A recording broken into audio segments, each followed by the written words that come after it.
आम्ही पाहिले टायगर. तुला सिद्धार्थ गार्डन मधलं काय आवडलं नाही? मला सगळ्यात जास्त भालू नाही आवडले. का बरं? त्यांची तब्येत जरा ठीक नव्हती वाटत आणि ते 2-3 दिवसापासून ते आंघोळ केलेले दिसत होते. बर बर बर. बाकी तिथे बाहेर गावून मुलं मुली आले होते काय गार्डन मध्ये? हो.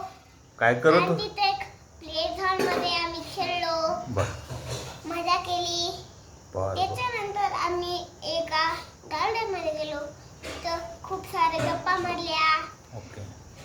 खेळलो. खायला काही दिलतं का? नाही. नाही दिलं काही? बुड्डी के बाल. हो. एकंदरीत तुमची ट्रिप छान झाली म्हणा. हं? छान झाली? हो. हं.